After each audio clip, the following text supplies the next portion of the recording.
Dios ha sido bueno, bueno es Dios. Hebreos capítulo 10, verso 10. La Biblia dice: así que, hermanos, teniendo libertad para entrar en el lugar santísimo por la sangre de Jesucristo, por el camino nuevo y vivo que Él nos abrió a través del velo, esto es, de su carne, y teniendo un gran sacerdote sobre la casa de Dios, acerquémonos con corazón sincero, en plena certidumbre de fe, purificados los corazones de mala conciencia, lavados los cuerpos con agua pura, mantengámonos firmes sin fluctuar la profesión de nuestra esperanza, porque fiel es el que prometió.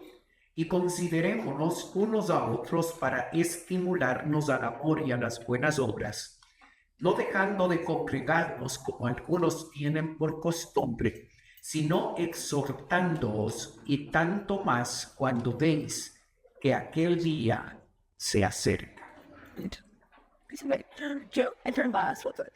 La estructura de las 21 cartas que nosotros tenemos en el Nuevo Testamento muestra una constante. La primera parte de las cartas se enfoca en los aspectos de doctrina y la segunda parte de las cartas aplica esa doctrina a la vida diaria. Eso es lo que ocurre también con la carta a los Hebreos.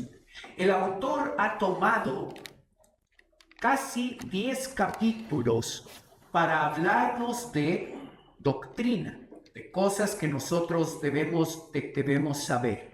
Y ahora, en el versículo 19 que acabamos de leer, arranca la sección hasta el final de la carta a los Hebreos, arranca la sección práctica de esta carta.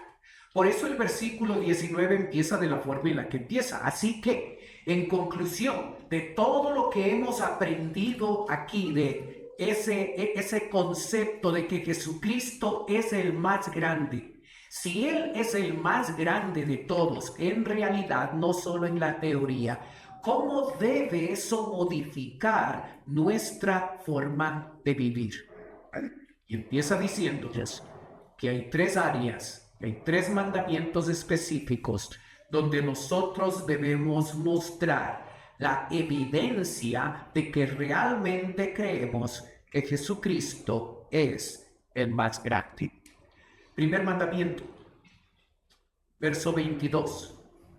Acerquémonos con corazón sincero, en plena certidumbre de fe, purificados los corazones de mala conciencia y lavados los cuerpos de agua pura. Acerquémonos. No es una recomendación, es un mandamiento. Nosotros debemos acercarnos. Es importante darnos cuenta lo que aquí está ocurriendo. Aquí está ocurriendo algo que a lo largo de los siglos no ha sido una posibilidad. La gente no podía acercarse a Dios.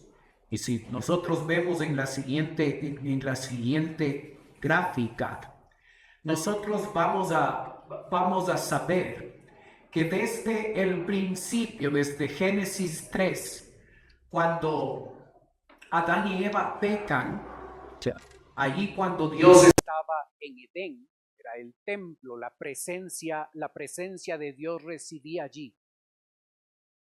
Adán peca y la acción de Dios es sacar a Adán y Eva del Edén, porque ya no podían estar cerca de Dios.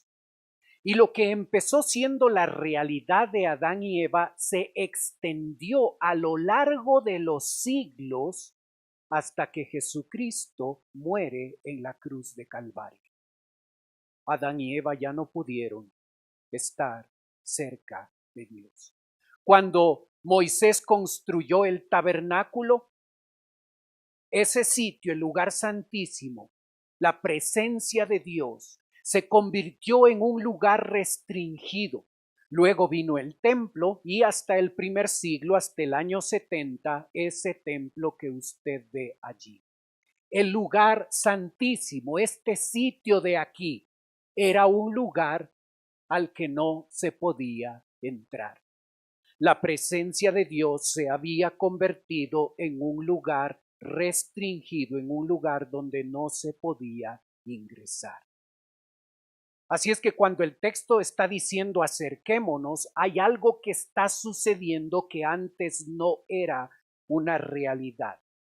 En la siguiente diapositiva, la misma gráfica, pero ahora una toma distinta.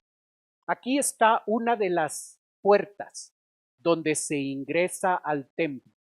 De las 13 puertas que tenía el templo, esta es una de ellas. En cada una de las 13 puertas, aquí había un letrero. Esto se llama Sorek. En ese letrero decía que cada gentil, la persona que no es judía, cada gentil no puede cruzar por esa puerta. Y si se atreve a cruzar, va a morir. Así es que los gentiles eran los que estaban más lejos del lugar santísimo, más lejos de la presencia de Dios. Ellos no podían entrar. Esa era nuestra realidad como gentiles. Luego tenemos nosotros a las mujeres y en la anterior diapositiva usted va a observar que ellas tenían un acceso aquí. Así es que ellas debían subir 3 metros por estas gradas, debían subir 3 metros y solo podían ocupar este patio de las mujeres judías podían ingresar acá. Estaban un poco más cerca de la presencia de Dios, pero todavía estaban lejos. Luego, los judíos, este es el patio de los judíos, ellos accedían a este lugar, subían 3.43 metros y accedían al patio de los judíos. Ellos estaban un poco más cerca de la presencia de Dios. Luego, los sacerdotes subían estas gradas, 1.03 metros, subían y ellos tenían la bendición de estar aquí en el patio de los sacerdotes y estaban más cerca del lugar santísimo. El sumo sacerdote, una vez al año, subía estas gradas y podía entrar al lugar santísimo. Usted puede darse cuenta que estar en la presencia de Dios era un lugar exclusivo. Nadie podía entrar allí, excepto una vez al año el sumo sacerdote. Era un lugar al que se llegaba con dificultad. Desde la entrada hasta el lugar santísimo había 11 metros, había que subir gradas de 11 metros, era difícil llegar allá. El lugar santísimo era un lugar inaccesible. No podían entrar ahí. No había opción. Era un lugar con barreras. Así es que a lo largo de los siglos, la gente no podía acceder a la presencia de Dios. Cuando Jesucristo muere en la cruz de Calvario, algo sucede. Y allí en Mateo 27 usted puede leerlo. Mas Jesús, habiendo otra vez clamado a gran voz, entregó el Espíritu. Y he aquí el velo del templo se rasgó en dos, de arriba abajo. Esa cortina que separaba el lugar santo del lugar santísimo, ese sitio exclusivo, ese sitio restringido, donde no se podía entrar. En ese momento donde Jesucristo muere en la cruz de Calvario, esa cortina, ese velo se rompe. Y desde ese instante, la relación de las personas va a cambiar con Dios. Entendiendo lo que están comprendiendo los primeros oyentes de esta carta, observe nuevamente el versículo 19. Así que, hermanos, teniendo libertad para entrar en el lugar santísimo, por la sangre de Jesucristo, por el camino nuevo y vivo que Él nos abrió a través del velo, esto es de su sangre, y teniendo un gran sacerdote sobre la casa de Dios, acerquémonos. Observa, por siglos las personas no podían acercarse a ese lugar. Era un lugar restringido. Era un lugar que despertaba temor, al punto de que el sumo sacerdote, que era el único que podía ingresar al lugar santísimo una sola vez al año, a ese hombre se le amarraba en el tobillo un pedazo de soga antes de que él ingresara al lugar santísimo. Porque si él no se había preparado de manera correcta, de manera adecuada para entrar a ese sitio y en el lugar santísimo se moría, ningún sacerdote se iba a atrever a entrar a ese sitio, porque si lo hacían también se iban a morir. Le amarraban una soga, y si después de un tiempo ese sumo sacerdote no salía, le jalaban con la soga y le sepultaban. Era un lugar de miedo. Era un lugar restringido. Era un lugar donde no se podía acceder. Cuando Jesucristo muere, hay algo que ocurre trascendental para nosotros. La presencia de Dios se abre. Y ahora todos nosotros, creyentes en Cristo, tenemos libertad para entrar al lugar santísimo. Ese lugar santísimo ya no está en el templo, ya ni existe el templo. Ahora somos nosotros, los creyentes, que ahora nos hemos convertido en el sitio donde Dios habita. Cuando usted recibe a Cristo, Cristo entra a vivir en usted. Así es que este lugar donde estamos no es el templo, no es la iglesia. Nosotros somos la iglesia. Nosotros somos el templo, nosotros somos la casa de Dios, y ahora a cualquier lugar y en cualquier sitio donde estamos, la presencia de Dios está en nosotros y nosotros podemos disfrutar de algo que por siglos, desde Adán y Eva, ningún ser humano,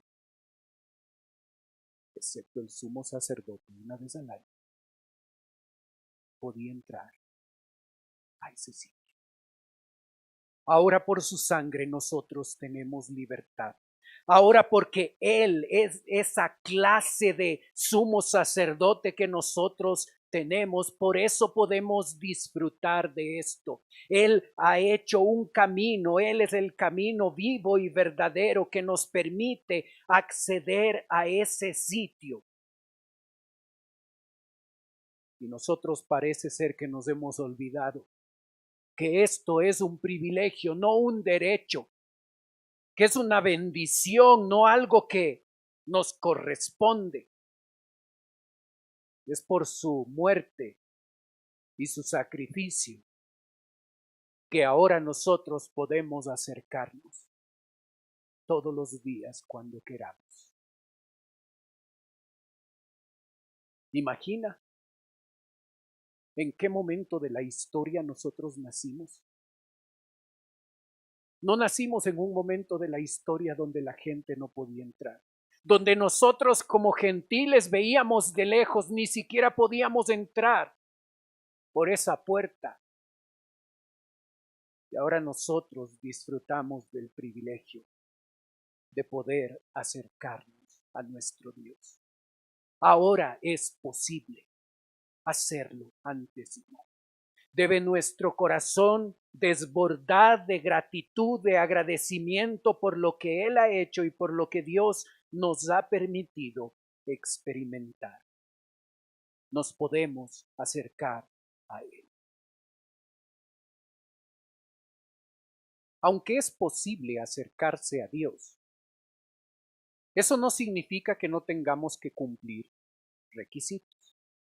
Y como el sumo sacerdote lo hacía, sí, ponemos la segunda o tercera diapositiva donde está el templo. El sumo sacerdote, para entrar a este sitio, necesitaba prepararse para poder ingresar. Para él, una vez al año, era posible entrar a ese lugar. Nosotros debemos prepararnos y hay 4 requisitos que el texto nos muestra que debemos cumplir, todos ellos en el verso 22. Acerquémonos con corazón sincero. Es el primer requisito. Con corazón sincero, sincera. En ese tiempo, en el primer siglo, una de las cosas que se hizo costumbre es que las personas adornaban sus casas, en la parte de afuera de sus casas, con esculturas. Los vendedores ambulantes estaban allí, vendían esas esculturas. Porque eran vendedores ambulantes, llevaban las esculturas y algunas de ellas se golpeaban o se rompían. Cuando esto sucedía, ellos utilizaban la cera como pegamento.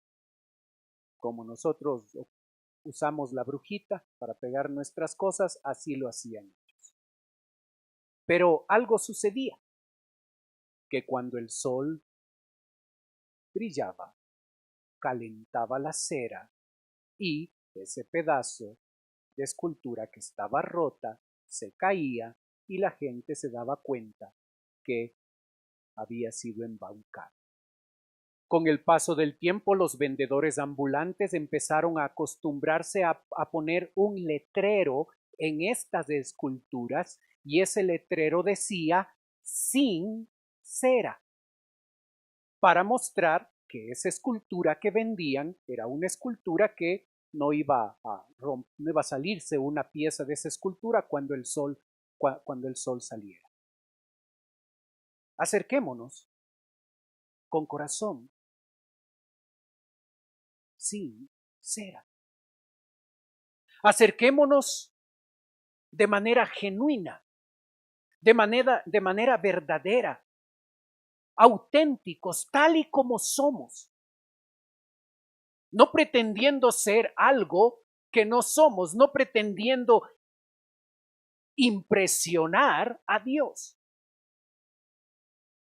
Tal y como somos, con nuestras debilidades y fortalezas, con nuestras luchas y con nuestras debilidades. Esa es la forma en la que Dios espera que tú y yo nos acerquemos a Él. Segundo requisito, en plena certidumbre de fe. Debemos acercarnos con seguridad. Debemos acercarnos con convicción, no con temor. Para la gente en ese tiempo había temor de entrar al santo lugar. No podían hacerlo, solo el sumo sacerdote. Era un sitio de temor. Nosotros no debemos tener temor. Debemos estar completamente convencidos de que eso es lo mejor para nosotros. Acercarnos con plena certidumbre de fe, con toda confianza y con toda convicción a ese sitio, a la misma presencia de Dios, porque es bueno para nosotros. Tercer requisito: purificados los corazones de mala conciencia. Purificados los corazones. Habla de la totalidad del ser, así se usa la palabra corazón, habla de la totalidad del ser y habla de la parte interna. Así es que nosotros debemos purificarnos, debemos lavar nuestra vida, debemos limpiar nuestro interior. Y luego dice, lavados los cuerpos, la parte externa, con agua pura. Toda esta limpieza que se requiere en estos dos últimos requisitos, saca la idea, saca la imagen de lo que era un requisito para el sumo sacerdote. Y en la siguiente diapositiva, tú vas a observar un lavacro. Antes de entrar al lugar santísimo, el sumo sacerdote tenía que pasar por esta fuente. Esta fuente estaba fabricada con los espejos de las mujeres.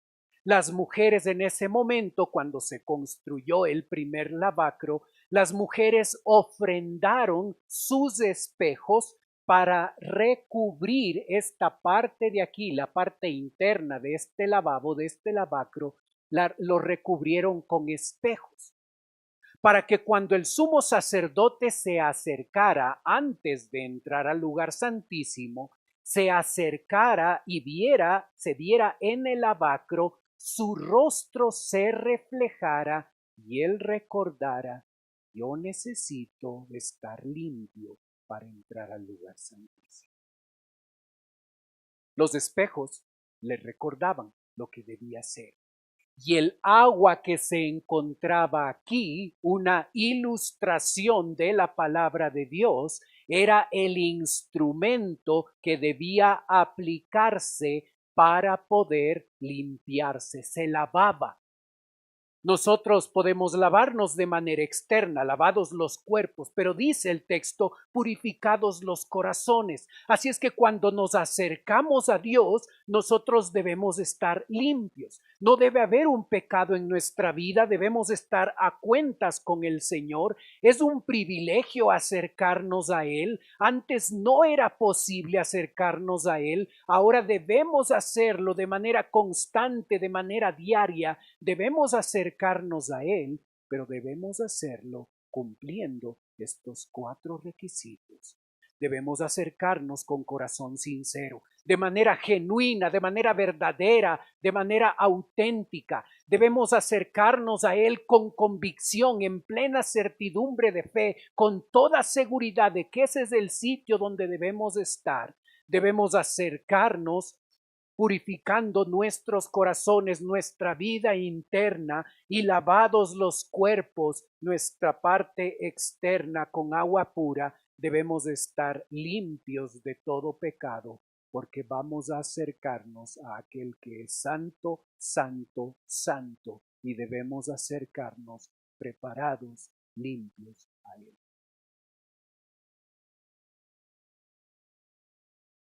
¿Estás acercándote a Dios diariamente?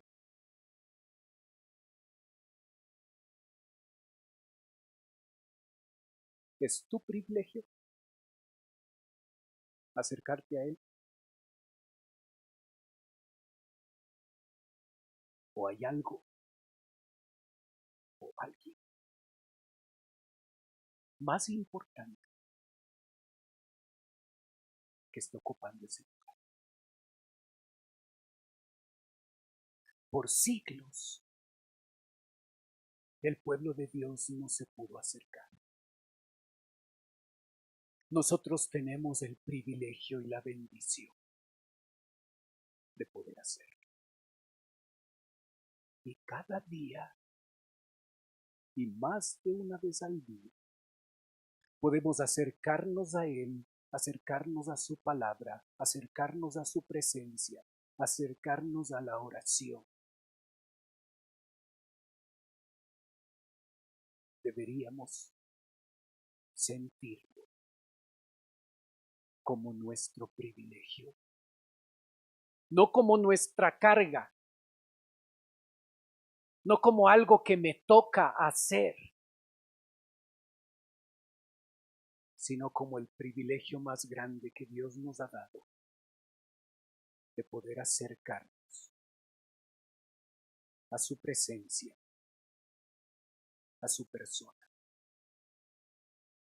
Acerquémonos con corazón sincero, en plena certidumbre de fe, purificados los corazones de mala conciencia y lavados los cuerpos con agua pura. Segundo mandamiento, verso 23.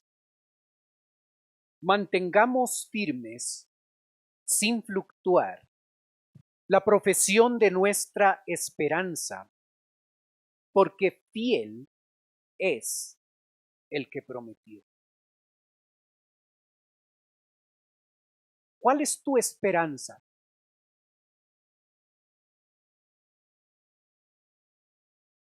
¿Tu esperanza es que no te boten del trabajo?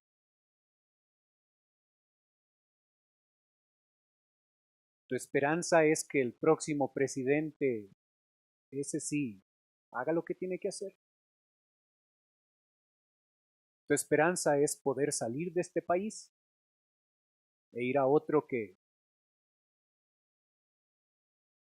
donde tengas más oportunidades? ¿Tu esperanza es casarse con alguien que tenga plata y ahí solucionas todos tus problemas? ¿Tu esperanza es terminar tu carrera porque si tienes un buen título ahí sí? ¿Cuál es tu esperanza?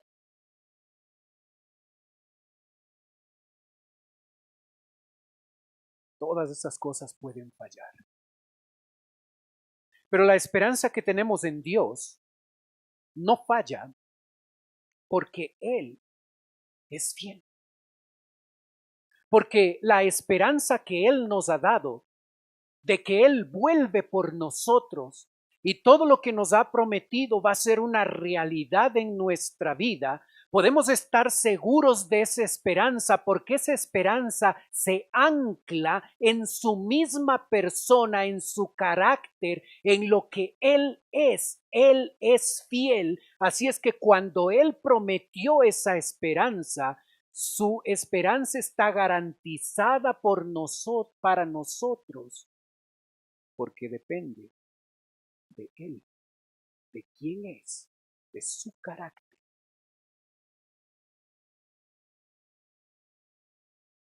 ¿Observas por qué se llama la esperanza bienaventurada? La esperanza que trae felicidad, una doble felicidad. Porque está anclada, porque depende de Él. Así es que si estoy seguro de que mi esperanza está garantizada, ¿qué debe producir eso en mi vida? Mantenerme firme sin fluctuar.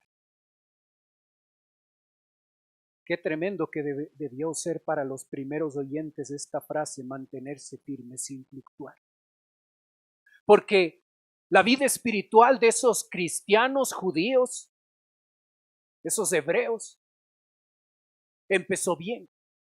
Y los problemas y las dificultades les golpearon.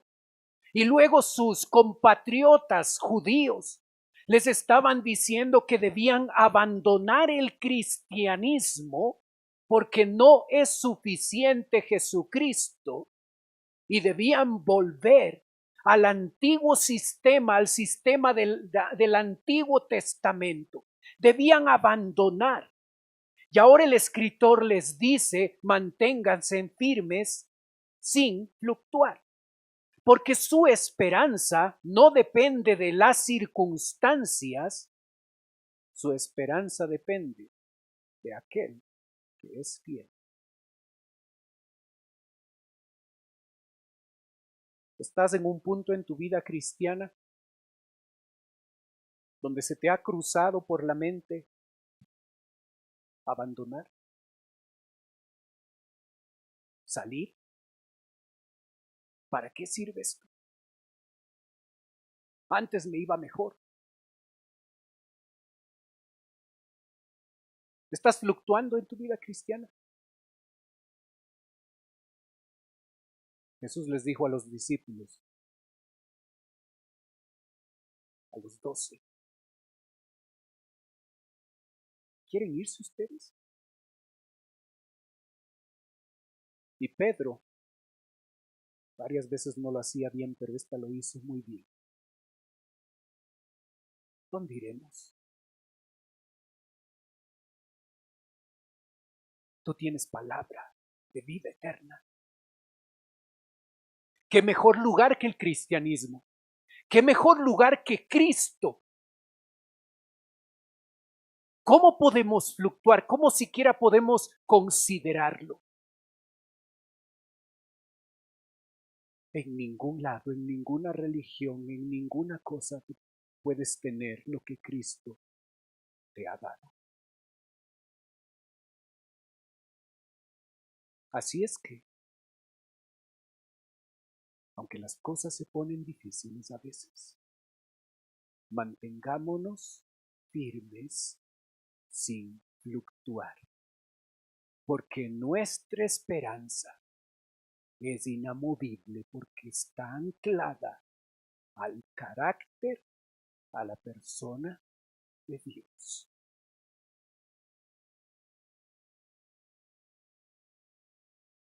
Tercer mandamiento, versos 24 y 25. Y considerémonos, ahí está el mandamiento, y considerémonos unos a otros, para estimularnos al amor y a las buenas obras, no dejando de congregarnos como algunos tienen por costumbre, sino exhortándoos, y tanto más cuando veis que aquel día se acerca. Hace muchos años, casi 30 años, soy muy olvidadizo, pero hay cosas que marcan mi vida que nunca se borraron. Hace casi 30 años. Le quise dar la sorpresa a mi enamorada, ahora mi esposa. Sabía que ella fue a pasar vacaciones en Puerto Viejo. Así es que, sin decirle, compré un ticket de bus y me fui y averigüé y sabía que iba a estar en la casa de sus tíos. Algo me sorprendió, algo que no pasaba aquí en Quito, pasaba allá. Yo no conocía quién era mi vecino, el que estaba al lado de mi casa. No conocía a mis vecinos. Pero allá, toda la gente se sentaba en la vereda, ponía sus sillitas desde temprano, se sentaban allí, pasaba alguien, hola primo, llegué yo, ni les conocía, primo. Pues, no soy su primo, ni les conozco todavía, pero me sorprendió, me sorprendió esa parte cultural. Así es que pasaban allí en la vereda y tomaban algo, un refresco, y venía alguien y se ponían a conversar. En una cultura tan individualista como la nuestra, eso llegó a ser gratificante. Considerémonos unos a otros. Decidan que los otros les importan. Eso está diciendo el texto. En una cultura donde solo me importó yo, los demás no. Solo veo por mí. y quizás por los más cerquitas, los que están más cerca de mí. En una cultura donde se enfatiza eso, el texto nos dice a nosotros, considera a otros, ayuda a otros, preocúpate por otros, piensa en otros, no solo en ti y en tus grandes problemas, piensa en otros. Para hacer tres cosas. Uno, estimularnos al amor. Estimularnos a las buenas obras y exhortarles a que no dejen de congregarse como algunos tienen por costumbre. ¿Piensas en otros? ¿Piensas en otros enfocándote en estas tres áreas específicas? ¿Estás pensando en otros para animar a otros a que nos amemos? Cuando vean vuestro amor, conocerán que son mis discípulos, dijo Jesús. Una marca de nosotros debe ser el amor. Debe ser una característica en nuestra vida. Debemos promover que otros se amen. No que se peleen, no que critiquen, no que hablen mal del vecino. Nosotros debemos estimular a otros hermanos en nuestra fe. Debemos estimularles a que nos amemos unos a otros. Debemos estimularnos a las buenas obras. No a ser cómplices de sus pecados. No a participar de sus obras incorrectas y pecaminosas, sino más bien estimularles a que juntos hagamos buenas obras, obras que glorifiquen a Él.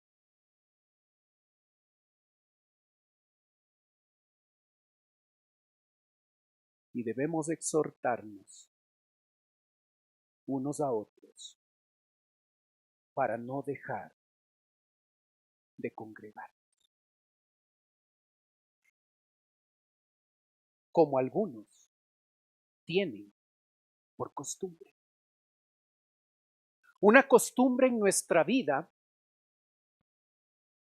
debe ser congregarnos. Debe ser una costumbre, una buena costumbre. Y cuando hay otras alternativas, un día domingo, ¿qué debe ser prioridad? Congregarnos. Y si no estoy aquí y estoy en una playa allí en Manta el día domingo, voy a la iglesia, a cualquier iglesia, buena iglesia allá, me congrego. Debe ser lo más importante, debe ser lo prioritario en mi vida, debe ser una costumbre, no dejar de congregarnos, y tanto más cuando veis que aquel día se acerca. Estas palabras tienen 2000 años. Y si hace 2000 años estaba cerca la venida del Señor, cuanto más para nosotros, el hecho de que la venida del Señor se acerque más a nosotros, debe motivarnos a asistir, a congregarnos. El hecho de congregarnos no debe entrar en competencia con otra cosa, con alguna reunión importante, una reunión familiar. No debe ser difícil saber dónde debemos estar. En la pandemia tuvimos la bendición de que la tecnología nos sirvió para, en la comodidad de nuestra cama y de nuestro celular, poder conectarnos a un culto. Y fue una bendición. Pero no debería seguir pasando eso. Deberíamos estar aquí, juntos. Porque cuando estoy cerca de ti, puedo considerarte y puedo estimularte al amor, a las buenas obras y a ser fiel en tu asistencia. Cuando tú estás cerca de mí, puedes estimularme al amor, a las buenas obras y a no dejar de congregarnos.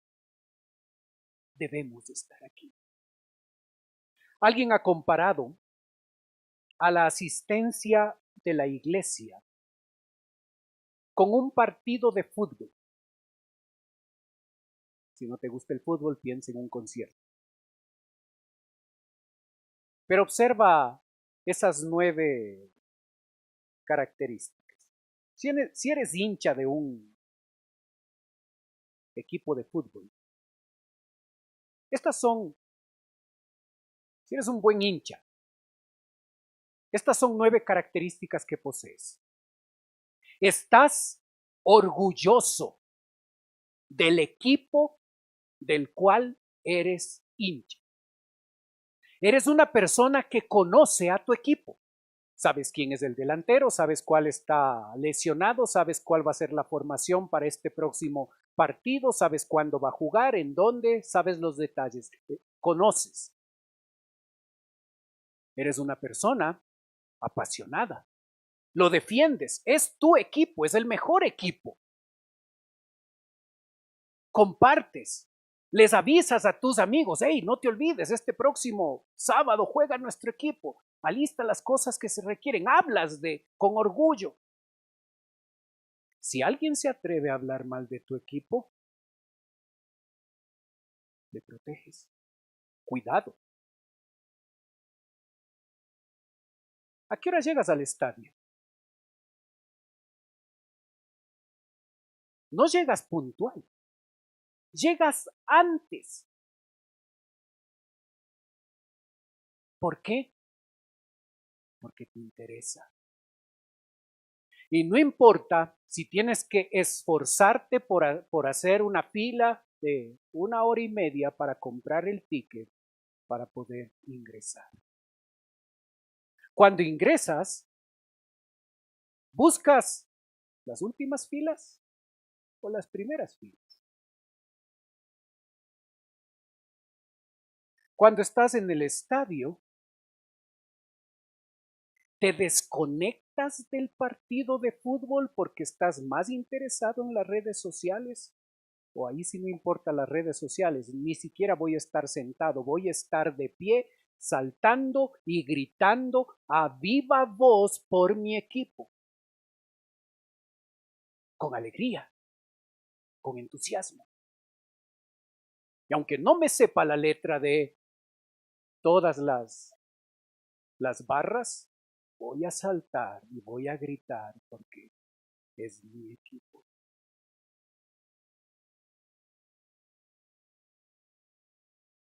Creo que algo de esto necesita ser trasladado a nuestra vida de iglesia. Donde voy a la iglesia, orgulloso. ¿A dónde va? No escondiendo la Biblia. No mintiendo. Sintiéndonos orgullosos. Con conocimiento. Con pasión. Compartiendo a otros para que otros también vengan y llenen este lugar. Cuidando el testimonio. Llegando temprano para preparar el corazón, listos para alabar a nuestro Dios y para escuchar con atención la predicación de la palabra. No debe interesarnos otras cosas. Y el tiempo de la ofrenda no es el tiempo de comerciales para ir revisar el celular como a veces algunos que están en el mezanín lo hacen. Dios se merece respeto. Y esto es lo más importante que un creyente puede hacer. Y lo hacemos con alegría. Y no cantamos entre dientes aún porque no sabemos las canciones. Cantamos a viva voz porque le alabamos a Él y queremos agradecerle a Él por lo bueno que ha sido. Algo de esto debería estar en nuestra vida de iglesia. Porque Él es más importante que un partido de fútbol, que un concierto. Él es el Rey de Reyes y Señor de Señores. Y que nos ha dado el privilegio de que por su sacrificio en la cruz, ahora podemos acercarnos. Podemos estar tan cerca de Él porque Él vive en nosotros y podemos estar tan cerca de Él de manera especial porque donde dos o más se reúnen, Él está de manera especial en medio de nosotros. No, esta reunión es importante no porque nosotros somos lindos y bellos, es porque Él está en medio de nosotros. El Señor de señores y Rey de reyes está en medio de nosotros y no hay nada más importante que alabarle y escuchar con atención su palabra y estar dispuestos a obedecer su voz. Oremos.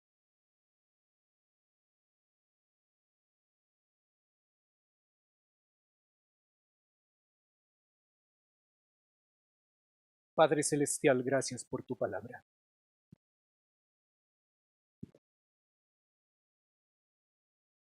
Gracias porque podemos acercarnos a ti.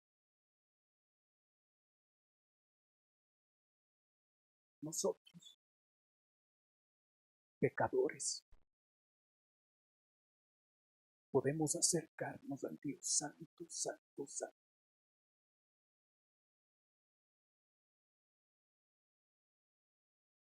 ¡Qué privilegio! Ayúdanos a recordar que es un privilegio, no un derecho, que no se convierte en una carga.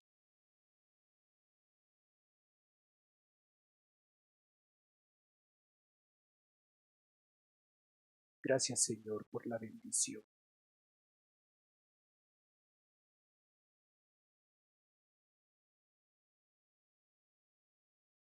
de poder acercarnos a ti.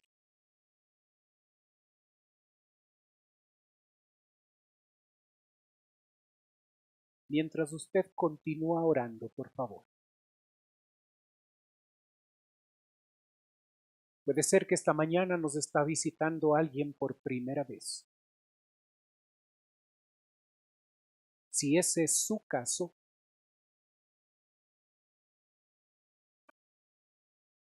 y usted quiere permitirme orar por usted, usted puede levantar su mano. Gracias por identificarse.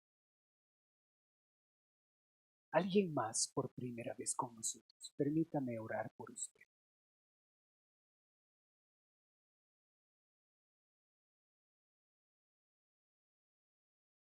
Para la persona que nos visita,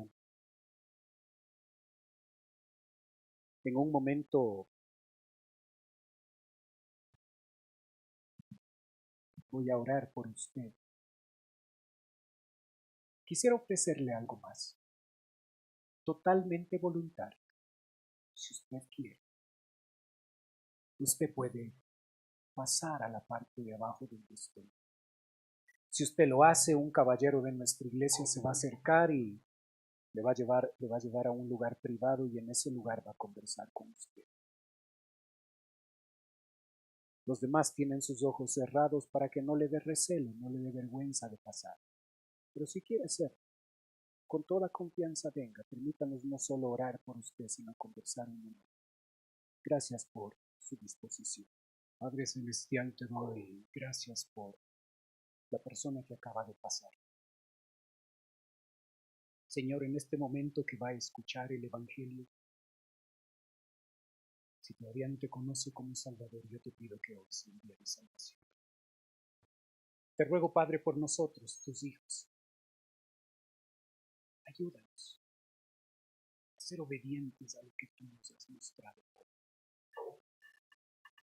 Oramos en el nombre de Cristo Jesús. Amén. Dios ha sido